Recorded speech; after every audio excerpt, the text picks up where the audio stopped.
Wisdom uninvested in labor is wasted. How do you turn nothing into something? Here's how you start. There's 3 steps to it. Number 1, imagination. So imagination starts to change everything. Now, imagination is not tangible, but it is almost real. It's not real, but it's almost real. But it's hard to say that imagination is nothing. But it's nothing in terms of tangible. It's not tangible yet. And you always have to say yet. Imagination is not tangible yet. But it is the beginning of turning nothing into something. It's the beginning of turning nothing into reality, imagination. So the hotel I'm staying in next door was once in someone's imagination. Imagination is the ability to see things that don't yet exist, the ability to see what does not yet exist. Imagination is real in the sense that it affects. It'll affect your behavior, it'll affect your enthusiasm, it'll affect your emotions. It's real in that sense, but it's not real in the tangible sense. But to turn nothing into something, you start with imagination. Next is faith, to believe that what you imagine is possible. How would we start to strengthen our belief in that what we imagine is possible to turn it into reality?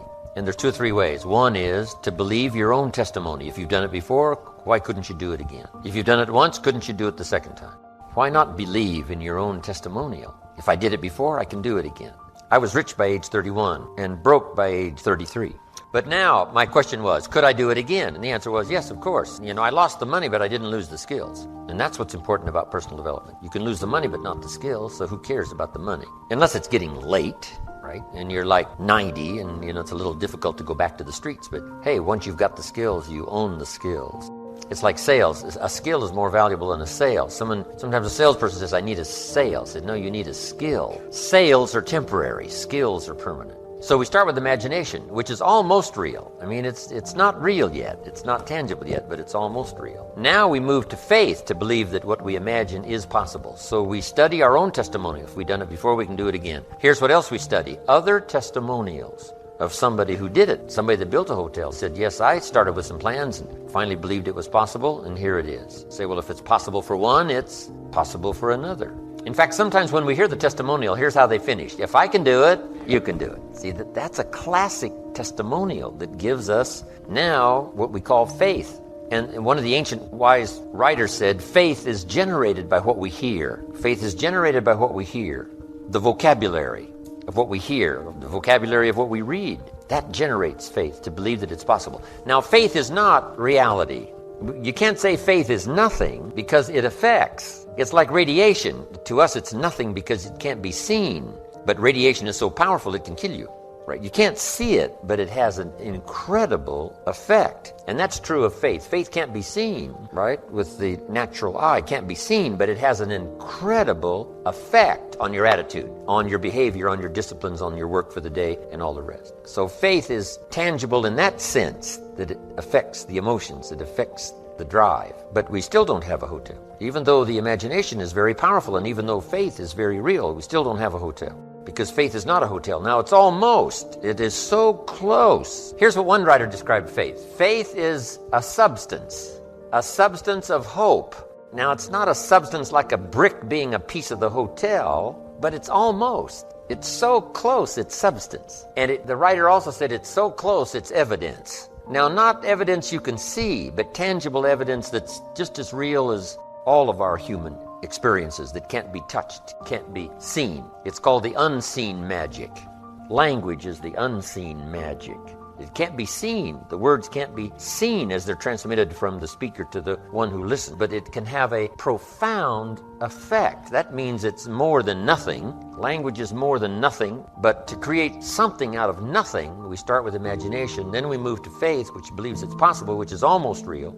I built my first home for my family in Idaho many, many years ago. And before I started this home, to construct it, I used to take my friends out to the vacant property. And I would take them on a tour through this house. Do you believe that? I would say, this is the living room. It's got a fireplace here. It's brick. And then come around here into the family room. Another fireplace, see-through. On this side it's stone, on this side it's brick.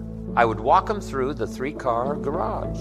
Isn't that true, though? Faith and imagination is almost. It's called evidence and substance. Now, it's still not tangible, but it's not far from tangible. But now here's what we do with faith and imagination. We deposit it in disciplines and activity. because faith without the activity serves no useful purpose. Imagination without the activity to translate it into reality serves no purpose. But wisdom and faith deposited in activity creates reality. The reality of a career, the reality of a hotel that wasn't there. Then this is a bit of a time management that will sort of translate into time management. Question goes like this: when should you start building the hotel that you've imagined and now believe that it's possible? When should you start? And here's the answer: as soon as you have it finished.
Got to remember that. You wouldn't start building a hotel unless you had it finished. Because if you start building something, somebody says, what's this going to look like? You say, I have no idea. See, they'd take you away to a safe place. No, the reason you start is because it's finished.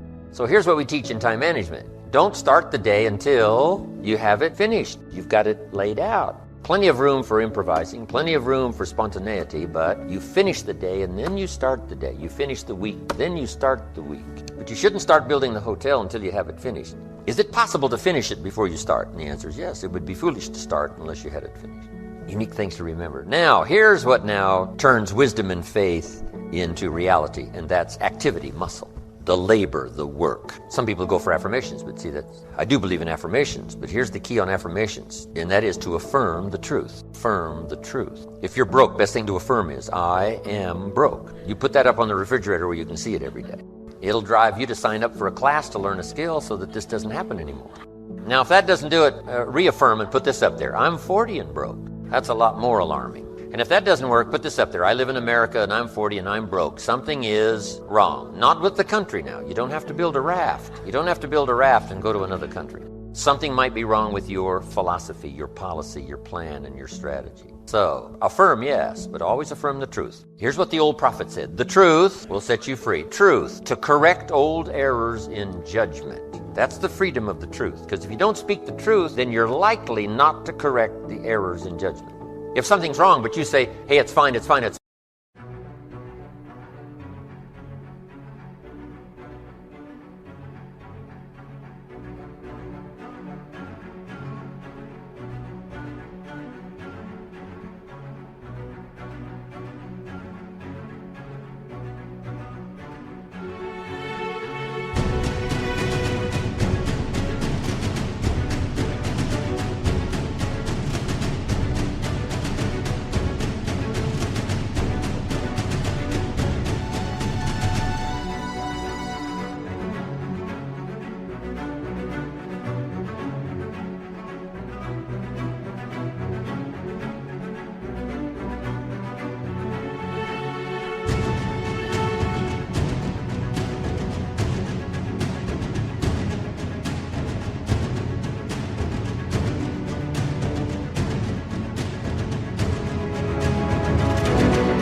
How are you going to correct the errors in judgment that made it wrong? See, you can't say it's fine, it's fine, it's fine, and finally it turns out to be fine. Say no. The only way to go from wrong to fine is not by affirmation. The way to go from wrong to fine is to figure out where the errors in judgment were by speaking the truth. Something's wrong here, finding out what's wrong, making the changes. Now it can go from wrong to fine. Here's a good phrase. Affirmation without discipline is the beginning of delusion. Now, here's what else the truth does. First, it sets you free to correct old errors in judgment. Here's what else it does. Helps you to set up new, easy disciplines, to turn wrong into right, to turn lack into prosperity, to turn skepticism into faith. Now, let me give you the secret now to creating a hotel. The final secret is discipline. But in order to turn wrong into right, we must speak the truth, because only the truth will set you free.